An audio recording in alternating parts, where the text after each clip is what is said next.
Hello dear students, welcome to my YouTube channel creative Nishu. उम्मीद करती हूँ आप सभी अच्छे होंगे। मैं हूँ निशा कौशिक। तो आज हम पढ़ने जा रहे हैं क्लास 7th साइंस का most important chapter, that is reproduction in plants. तो इस चैप्टर को मैं आपके सामने बहुत ही इजी और सिंपल लैंग्वेज में एक्सप्लेन करूँगी। तो इससे पहले आप प्लीज़ एक बार मेरे यूट्यूब चैनल को लाइक, शेयर और सब्सक्राइब जरूर कर दीजिएगा। चलिए शुरू करते हैं। सबसे पहले हम चैप्टर के नाम के बारे में जानते हैं। चैप्टर का नाम है हमारा रिप्रोडक्शन इन प्लांट्स, ठीक है। तो यहाँ पे हम प्लांट्स के अंदर रिप्रोडक्शन कैसे होता है, यानी कि प्लांट्स कैसे प्रोड्यूस होते हैं, ठीक है, तो उसके बारे में जानेंगे इस चैप्टर में। तो सबसे पहले हमें पता होना चाहिए रिप्रोडक्शन की डेफिनेशन के बारे में, ठीक है। रिप्रोडक्शन एक ऐसा प्रोसेस होता है जिसमें हम क्या करते हैं, generation after generation new individual जो है वो ग्रो करते हैं, ठीक है। तो उसको ही बोलते हैं रिप्रोडक्शन। तो reproduction is the production of new generation of individual of the same species. This process is called reproduction. यानी कि प्रोडक्शन होता है किसका, न्यू जनरेशन का, of individual of same species, यानी कि सेम स्पीसीज, जैसे प्लांट की सेम स्पीसीज, ठीक है, एनिमल की सेम स्पीसीज। तो इनमें क्या होता है, रिप्रोडक्शन होता है जनरेशन आफ्टर जनरेशन। तो that process is called reproduction. तो यह एक फंडामेंटल करेक्टरिस्टिक्स होती है लिविंग ऑर्गेनिज्म के अंदर, ठीक है, यानी कि बेसिक करेक्टरिस्टिक्स होती है रिप्रोड्यूस करना, ठीक है। So that it is one of the fundamental characteristics of living organism, ठीक है। तो नेक्स्ट पॉइंट इसका ये होगा, it involve transmission of genetic material. Transmission यानी कि ट्रांसफ़र होता है किसका, जेनेटिक मटेरियल। जैसे जनरेशन आफ्टर जनरेशन करेक्टरिस्टिक्स और ट्रेट्स का क्या होता है, ट्रांसमिशन यानी ट्रांसफ़र होता है from generation to the next generation, ठीक है। नेक्स्ट पॉइंट है, there are two basic type of reproduction, asexual and sexual reproduction. So इससे पहले हम जो है सिग्निफिकेंस के बारे में जानेंगे रिप्रोडक्शन की। ये सिग्निफिकेंस मीन्स क्या, इंपॉर्टेंस क्या है रिप्रोडक्शन की, क्यों जरूरी है रिप्रोडक्शन, ठीक है। So reproduction have either short or long term evolutionary importance. Evolutionary यानी कि वेराइटीज़ आती है, जनरेशन आफ्टर जनरेशन चेंजेस आते हैं, ठीक है। और इवोल्यूशन के लिए यानी कि अगर जो है रिप्रोडक्शन होगा तभी तो लाइफ एग्जिस्ट करेगी, ठीक है। तो इसलिए इवोल्यूशनरी इंपॉर्टेंस होती है किसकी, रिप्रोडक्शन की। And second is it providing more chance for continuation of the population, यानी कि पॉपुलेशन की कंटिन्यूएशन के लिए रिप्रोडक्शन जरूरी होता है, ठीक है। रिप्रोडक्शन होगा तो कंटिन्यूटी बनी रहेगी पॉपुलेशन में, ठीक है। तो that's why reproduction is the essential for human beings और प्लांट्स। तो जैसा कि आप सब जानते हैं, रिप्रोडक्शन हमने पढ़ा था 2 टाइप्स का होता है, 2 मोड होते हैं रिप्रोडक्शन के, that is asexual and sexual reproduction. तो सबसे पहले हम जानेंगे एसेक्सुअल रिप्रोडक्शन के बारे में, ठीक है। तो reproduction by a single organism without production of gametes. Asexual reproduction में क्या होता है, एक न्यू इंडिविजुअल जो होता है वो प्रोड्यूस होता है बाय अ सिंगल ऑर्गेनिज्म, चाहे वो मेल हो या फीमेल हो, ठीक है, विदाउट प्रोडक्शन ऑफ गैमेट्स। इसमें गैमेट्स का कोई रोल नहीं होता है, ठीक है, यानी कि क्रोमोसोम्स वगैरह इनका कोई रोल नहीं होता है। इसमें सिर्फ पेरेंट की बॉडी से एक न्यू इंडिविजुअल प्रोड्यूस होता है, ठीक है, सिंगल पेरेंट बॉडी से। तो that is called asexual reproduction. तो प्लांट के अंदर हम एसेक्सुअल रिप्रोडक्शन के बारे में पढ़ेंगे आज इस चैप्टर में, ठीक है। नेक्स्ट पॉइंट क्या है इसका, it usually result in the produce of genetically identical offspring.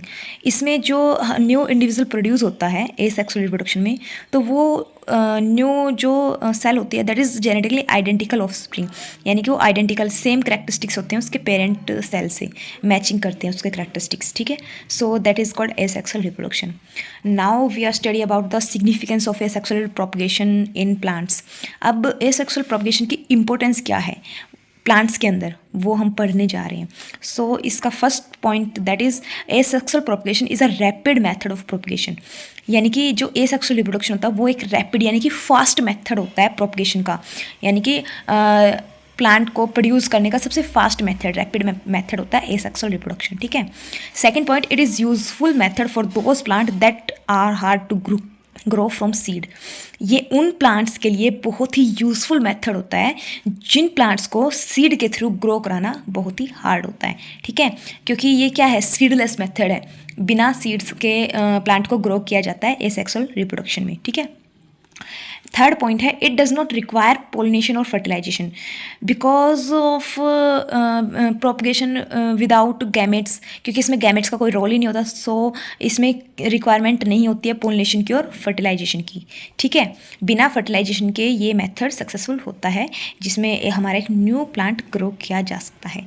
Fourth point होगा the production of new plant from the leave, stem or root of a single parent plant. इसमें हम जो सिंगल पेरेंट होगा उसके vegetative part से ही हम एक new plant grow कराएंगे। Vegetative part like leave, stem or root, ठीक है, उसी से ही उनका ही यूज़ करके हम क्या करेंगे, एक न्यू प्लांट ग्रो कराएंगे। Fifth method that is by this method we can grow best variety of plant having the same trait as the parent plant. इसमें इस मेथड का यूज़ करके, कौन से मेथड का, एसेक्सुअल रिप्रोडक्शन का यूज़ करके हम सेम मतलब बेस्ट वैरायटी का प्लांट ग्रो करा सकते हैं और डिज़ायर्ड प्लांट, क्योंकि हम अपनी डिज़ायर से वो ट्रेट चूज़ करेंगे जो बेस्ट होंगे, ठीक है, प्रोपगेशन के लिए। सो और उसके जो करेक्टरिस्टिक्स होंगे वो पेरेंट प्लांट के इक्वल मतलब सेम होंगे, ठीक है। लास्ट पॉइंट क्या है इसका, several method of asexual reproduction occur in nature.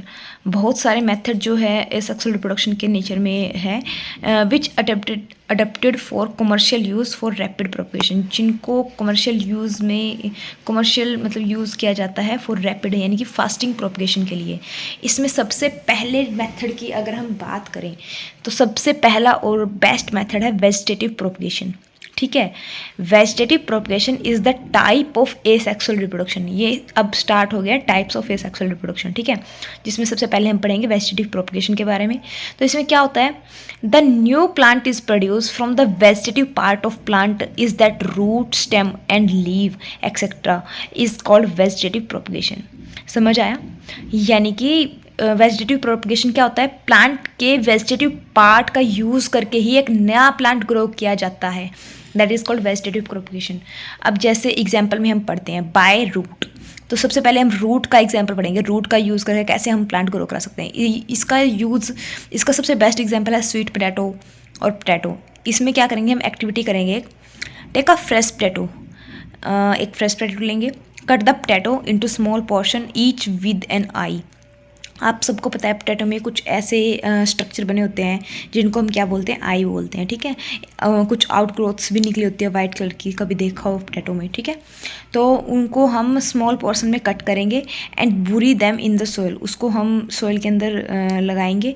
तो क्या होगा नेक्स्ट पॉइंट में, water the pieces regularly for few days and observe there progress. तो हम क्या देखेंगे, कुछ दिनों बाद वो जो हमने बोरी किया था सॉइल के अंदर पोटैटो आइज़, वो क्या करने लगी, ग्रो करने लगेंगी। तो इस तरह से बाय रूट की हेल्प से हम वेजिटेटिव प्लांट जो है ग्रो करा देंगे। नेक्स्ट है by stem.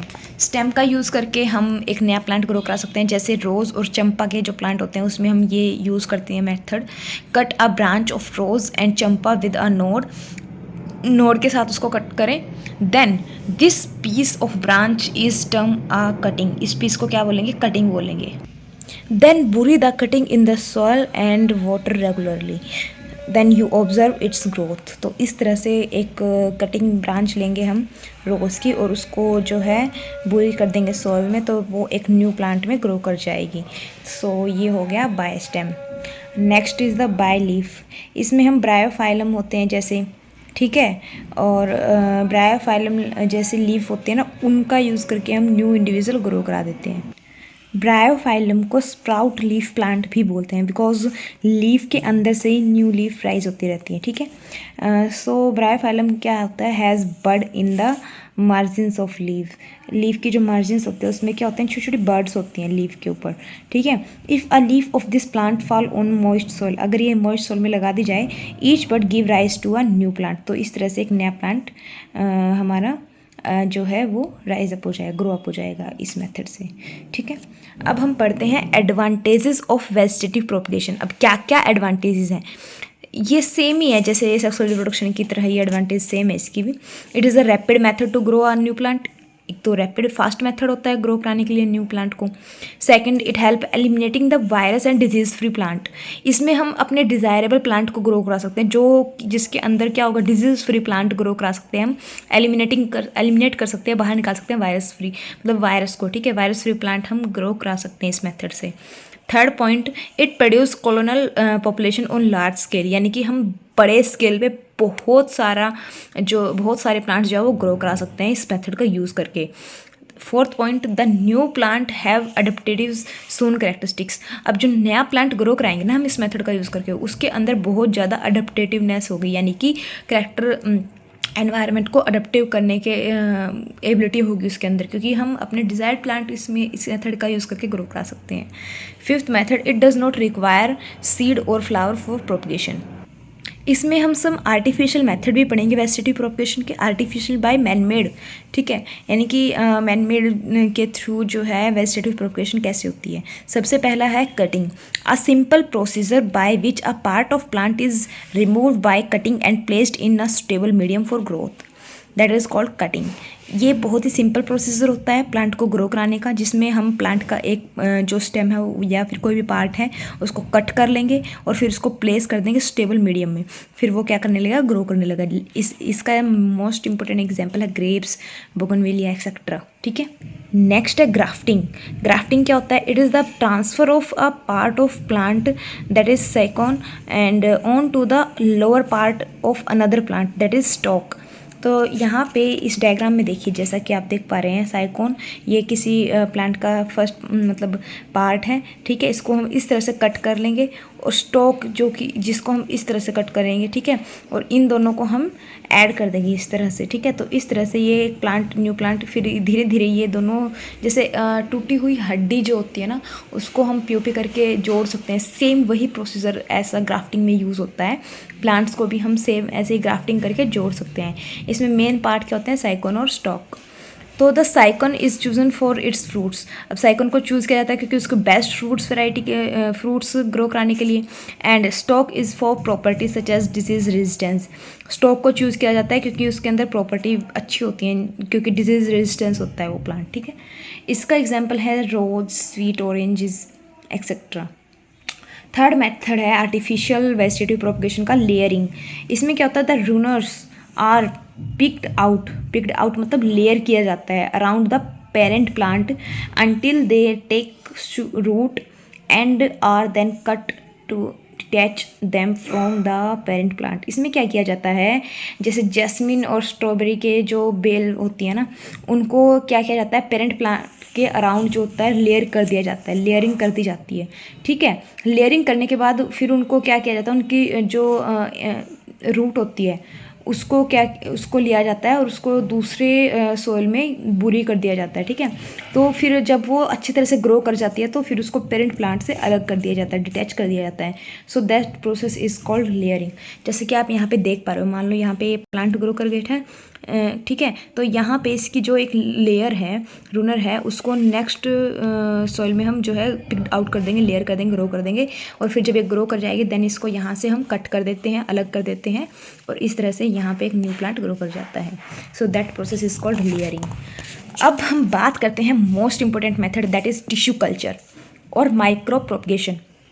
Tissue culture is the most important method that involve the cloning of plant. इसमें हम प्लांट की क्लोनिंग यानी कि बहुत लार्ज स्केल पे हम जो है प्लांट को ग्रो करा सकते हैं टिश्यू कल्चर का यूज़ करके। इन this method the new plant is grown by the tissue of parent plant. इस मेथड में क्या किया जाता है, जो पेरेंट प्लांट होता है ना, उसका छोटा सा टिश्यू लेके उससे एक नया प्लांट ग्रो किया जाता है, ठीक है। The tissue is grown in a special solution by addition of nutrients and certain hormone.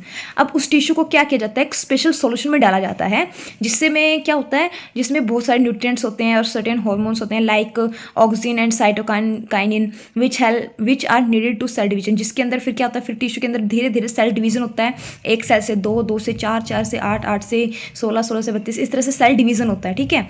और सेल डिवीजन होने के बाद वो टिश्यू धीरे धीरे ग्रो कर जाता है एक न्यू प्लांट में, देन वो प्लांट जो है ग्रो कर दिया जाता है सोइल में, ठीक है। So that process is called tissue culture. Tissue culture Vidly used for rapid propagation of desired variety. इसमें हम डिज़ायर्ड वैरायटी चूज़ कर सकते हैं, ठीक है, किसी भी प्लांट को ग्रो कराने के लिए। इस तरह से कुछ मतलब डिश में टिश्यू लिया जाता है प्लांट का, उसको फिर सॉल्यूशन में रखा जाता है, फिर सॉल्यूशन में वो ग्रो कर जाता है, देन फिर उसको प्लांटिंग कर दिया जाता है इस मेथड में। तो इस तरह से एसेक्सुअल रिप्रोडक्शन का फर्स्ट मेथड हमने कवर कर लिया है, that is vegetative propagation. Second method होता है बडिंग। बडिंग में हम क्या करते हैं, in this type of asexual reproduction the bud grow and develop into a new plant. एक पेरेंट प्लांट के अंदर से ना एक outgrow bulb like structure grow करता है, धीरे धीरे वो ग्रो करने लगता है और फिर वो डिटैच हो जाता है फ्रॉम द पेरेंट सेल से, जैसा कि आप डायग्राम में देख पा रहे हैं। इस तरह से अलग होकर एक न्यू इंडिविजुअल न्यू सेल बना लेता है, न्यू प्लांट बना लेता है। This process is called budding. Bud की अगर डेफिनेशन यहाँ पे पूछ ली जाए, it is the bulb like structure coming out from the parent cell. तो जो बडिंग होता है वो यीस्ट के अंदर होती है मोस्टली। इसका मोस्ट इंपॉर्टेंट एग्जांपल है यीस्ट।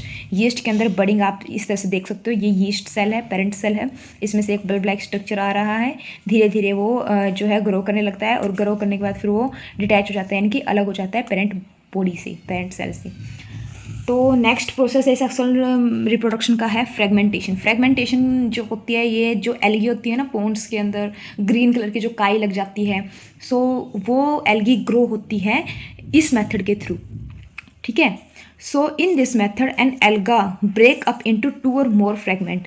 जो एल्गा होती है वो ब्रेक हो जाती है एक या दो, मतलब 2 या 2 से ज़्यादा फ्रेगमेंट्स में, ठीक है। These fragment grow into a new individual. अब ये फ्रेगमेंट धीरे धीरे ग्रो करने लगते हैं, न्यू इंडिविजुअल बनाते हैं। तो ये इसमें क्या होता है, कंटिन्यूटी बनी रहती है, कंटिन्यूस मल्टीप्लिकेशन होती रहती है, प्लांट ग्रो करती जाती है। काई देखी होगी आपने ग्रीन कलर की, वो बढ़ती रहती है और एकदम से रैपिड प्रोपगेशन होती है, दैट इज कॉल्ड फ्रेगमेंटेशन। इसका डायग्राम जैसे कि आप यहाँ पे देख सकते हो, यहाँ पे मान लो ये एल्गा है, ये डिवाइड हो गई, ब्रेक हो गई 2 फ्रेगमेंट में, फिर ये फ्रेगमेंट आके ब्रेक होते रहेंगे और ग्रो करते जाएंगे, ठीक है। तो इस प्रोसेस को बोलते हैं fragmentation. The last and important method of asexual reproduction that is spore formation. Spore formation में जो फंगस आप देखते होंगे, फंगस ग्रो करती है बाय दिस मेथड, क्योंकि फंगस क्या होती है, एयर में फैली हुई होती है, ठीक है, और उसके स्पोर्स होते हैं, छोटे छोटे स्फीयर लाइक स्ट्रक्चर होते हैं स्पोर, जैसा आप इसमें देख पा रहे हो स्पोर्स को। तो ये पूरे जो है एयर में फैले रहते हैं और ये कवर होते हैं सीड कोट, इनके ऊपर एक थिक कोट होता है जो इनको प्रोटेक्ट करता है, ठीक है, ह्यूमिडिटी से और हाई टेम्परेचर से। तो इस तरह से लॉन्ग डिस्टेंस को कवर कर सकते हैं ये स्पोर्स, और ये फैले हुए होते हैं एयर में। तो फिर जब भी इनको फेवरेबल कंडीशन मिल जाती है तो ये वहाँ पे ग्रो कर जाते हैं। जैसे ब्रेड पे आपने देखा होगा कई बार फंगस लग जाती है अपने आप ही, ठीक है। तो इस तरह से spore formation is the type of asexual reproduction. इसमें क्या होता है, spore is released, they keep floating in air. जब स्पोर जो है यहाँ से ये ब्रस्ट आउट हो गया, ठीक है, और ये फिर फ्लोट करेगा किसमें, एयर में। They are very light and cover long distance. Light होने की वजह से लॉन्ग डिस्टेंस को कवर कर लेते हैं ये। Under favourable condition a spore grow into a new individual. इसका मोस्ट इंपॉर्टेंट एग्जांपल है मोस है एंड फर्न्स है। तो ये फर्न्स होते हैं, जो मोस होते हैं, फंगस के अलावा ये भी बेस्ट एग्जाम्पल होते हैं स्पोर फॉर्मेशन का, ठीक है। यहाँ पे हमने सेक्सुअल रिप्रोडक्शन कवर कर लिया है। नेक्स्ट वीडियो में हम मिलेंगे रिप्रोडक्शन इन प्लांट्स के नेक्स्ट टॉपिक को कवर करेंगे। प्लीज़ आप मेरी वीडियो को लाइक शेयर सब्सक्राइब जरूर कर दीजिएगा। Thank you.